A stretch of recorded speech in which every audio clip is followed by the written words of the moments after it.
What's up everyone, Andrew Baena here, and today's video is short but sweet, but a fun one. We are looking at the noise pedal from Talon Electric. This is a pitch shifting effect pedal that was done in collaboration with Alpha Wolf and Talon Electric. Now Sabian Lynch, shout out to him from Alpha Wolf, reached out to me directly and asked if I was interested in checking this out. And of course I said, yes I am. I am very interested, sir. If you're unfamiliar with Alpha Wolf, they are a, I guess, modern metalcore band, you would say? I don't know, something like that. They tune low, they have lots of weird, gross pitch shifting effects, and I knew that if they were making a pitch shift effect of their own, it had to have some kind of unique twist to it that would make it stand out, and I was very pleasantly surprised. So this is pretty much the most disgusting pitch shift based effect I've ever had, and I'm no stranger to it. My band Carcosa, shout out to myself, that sounds weird to say, but anyways, my band Carcosa literally relies on the whammy drop tune pedal. We physically cannot play our songs without a pitch shift effect pedal because we use it so much. So anytime that someone comes around and says, hey,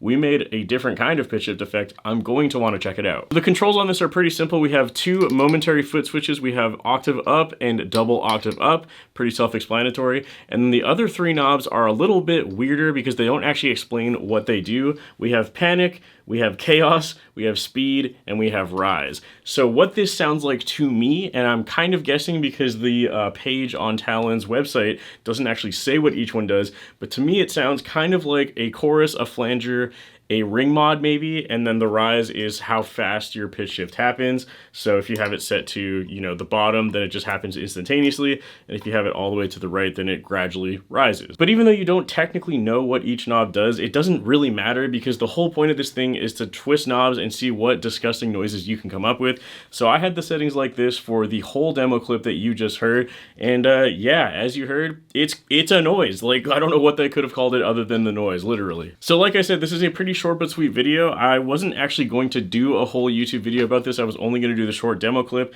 but I really enjoyed getting to know this pedal, and I thought that you might be interested in it as well. They're not technically sponsoring this video, but they did gift it to me, so bear that in mind if there's any bias on my end. There you go. But the link to this pedal will be in the description and the pinned comment below, and it is available as of October 31st. So with all that being said, I guess the only thing left to do is to play some disgusting panic chords and twist some knobs and hear what weird sounds we can get. So let's do that. Okay, so now I'm going to show you a few of the different sounds you can get with this pedal. I'm using my baritone Jackson Kelly tuned all the way down to drop F sharp. This guitar has Seymour Duncan, Nazgul, and Sentient pickups. So I'm running this guitar into the noise pedal, going DI out into my interface, which is running the Neural DSP Gojira plugin using one of Buster Odom's impulse responses. So it's a lot of stuff going on, but that's what I'm doing. It sounds like this using the settings that I was using for the demo song you already heard.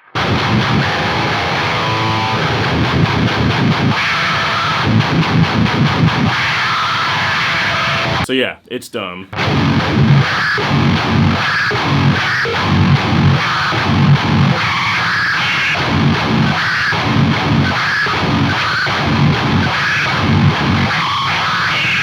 It's gross, like I said. Okay, so for that I was using the +2 octave function, and I'm going to do the exact same thing but using the +1 octave function instead.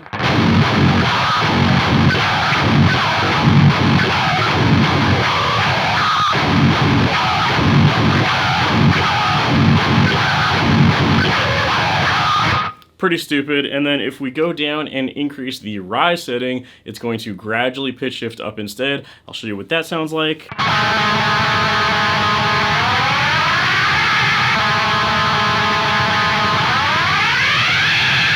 Pretty self-explanatory, the pitch rises with time. Okay, next up I'm going to turn all of the knobs completely off and only show you the octave up and double octave up, and then we're going to play with each knob individually one by one to hear what each one does.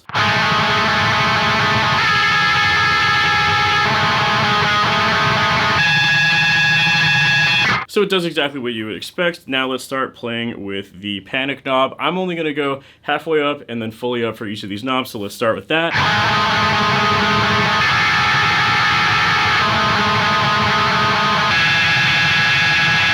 And then we're going to do fully up.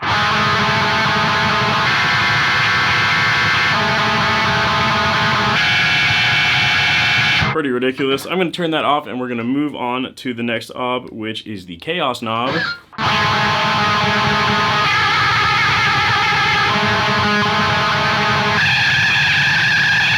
So this is the one that I thought sounded more like a phaser, but let's move it on and go to the top of this knob. That was a weird way to say that. We move!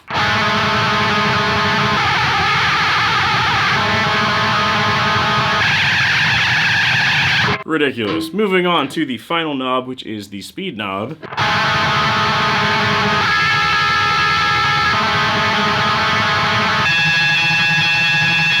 And fully up.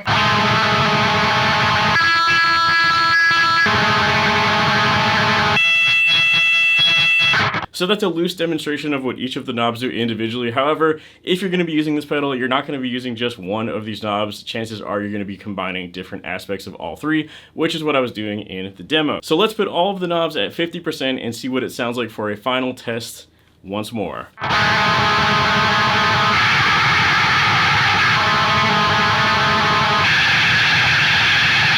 So as you can clearly see, you can get pretty creative combining these knobs in a bunch of different ways and get vastly different sounds. None of these sounds are anywhere close to what I had during the demo clip, and that was done by me just playing with all three until I got a sound I liked. Okay, that pretty much does it for this video. Like I said, a nice and simple one. If you're interested in this pedal, go check it out. The link is in the description and the pinned comment below. And again, a massive thank you to Alpha Wolf and Sabian for sending this my way. It's a lot of fun. It's a really cool pedal. If I was to give one piece of feedback, in my opinion, it would have been really awesome if this also had some kind of MIDI capability so that you could control, you know, what's going on with the pedal with MIDI.